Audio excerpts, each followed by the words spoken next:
Tyler's hand trembled as he stared at the lighter, the flame flickering just inches from the accelerant. His eyes darted around the room, the police officers, the cameras, Jessica's recording still flashing on the screen.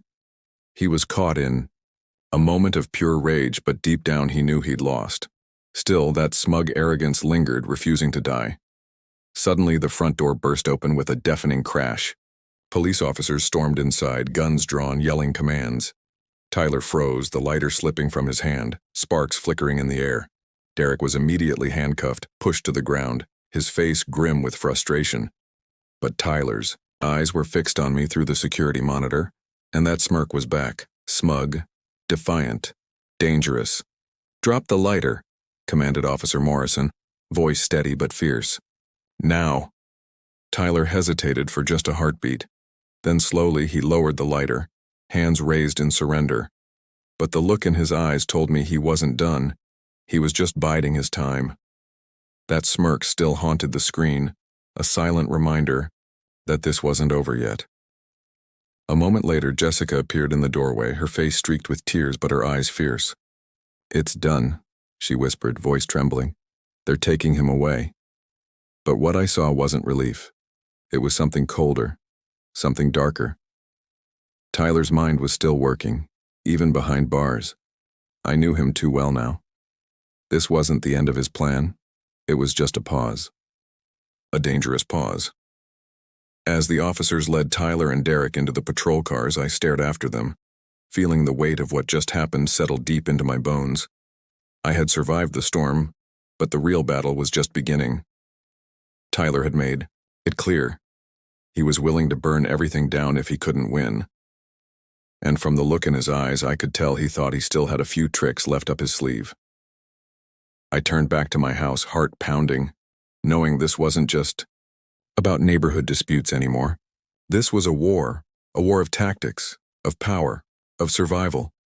Tyler had played his hand and he'd lost. But he was a master of the game, and I had a sinking feeling that the next move was coming, faster, more brutal, and more calculated than anything I'd faced before, because Tyler wasn't just a racist kid anymore. He was a threat, and I knew I had to be ready for whatever came next.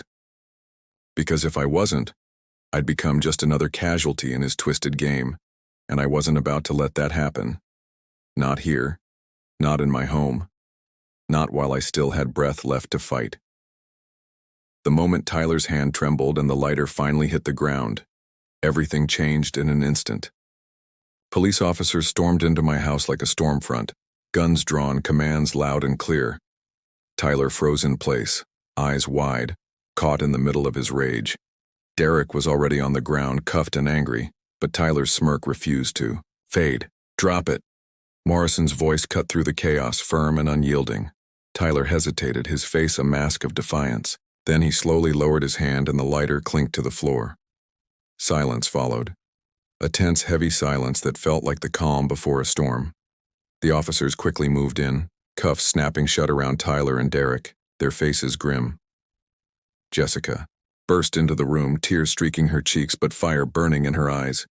"It's over," she whispered. "They're taking him away." But I knew better.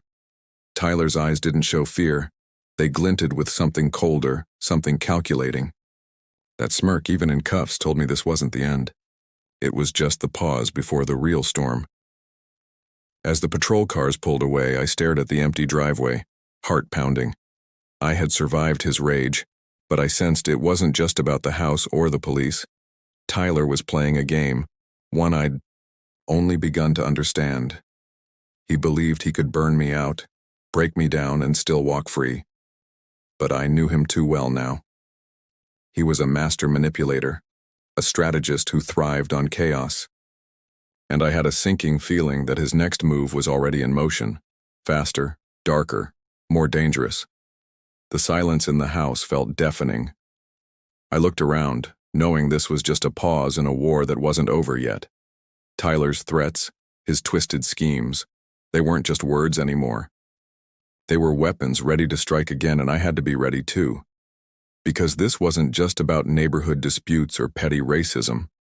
This was about survival, and I wasn't going down without a fight. The lighter hit the floor, and everything exploded in chaos. Police burst into the house like a tidal wave, guns blazing, commands echoing through the smoke and shattered glass. Tyler's eyes flashed with fury and defiance as he froze, caught in the moment like a predator cornered. Derek was already cuffed, pushed to the ground, his face twisted with frustration, but Tyler's smirk didn't waver. "Drop it," Morrison shouted, voice cold and commanding. Tyler hesitated, then slowly lowered his hand. The lighter clinked, and, for a heartbeat, silence reigned. Thick, heavy silence that pressed down like a weight. Then the sound of footsteps, the snap of cuffs, and the cold certainty that everything had changed. Jessica's voice broke through the chaos, trembling but fierce. "It's done," she whispered. "They're taking him." But I saw the truth in her eyes. Tyler wasn't finished. He was just playing the long game. That smirk, even in cuffs, told me he had more tricks hidden up his sleeve. As the police cars pulled away, I stood frozen, heart pounding, mind racing. I'd survived his rage, but I knew better than to believe it was over. No, Tyler was a strategist, calculated, relentless, and I had a sinking feeling that his next move was already in motion. Faster, darker, more dangerous than I could imagine. Then I heard it, something I'd feared all along. A faint, almost inaudible whisper echoing through the silence. A plan, set in motion, unfolding right under my nose. And that's when I realized, this wasn't just about me. It was about everything I stood for. Tyler had turned his racism, his hate, into a weapon so precise, so ruthless that I was about to be hunted in ways I hadn't even dared to imagine. I looked around my house, my safe space, now a war zone. The walls, the floor, the very foundation of my life, threatened by a boy who thought he could burn everything down and walk away. But he was wrong, because I wasn't just a lawyer. I was a force, an unstoppable force of justice, resilience, and truth. And I had one last card to play, one final move that would change everything forever. I pressed a button on my phone, and the screen lit up with a live feed. The world would see what Tyler and his family truly were, what they'd tried to hide. And when they saw the truth, it would be too late for them to run. Derek's face appeared on the screen, bruised but defiant. Tyler's smirking face flashed next, caught red-handed, trembling with rage and fear. I knew what to do. I knew what to say. And as I spoke into the camera, my voice steady and unbreakable, I delivered the final blow. This isn't just about a house or neighborhood anymore. This is about justice, about exposing lies, confronting hatred, and ending a cycle that's gone on far too long. Tyler Henderson thought he could play his game of racism and terrorize everyone who stood in his way.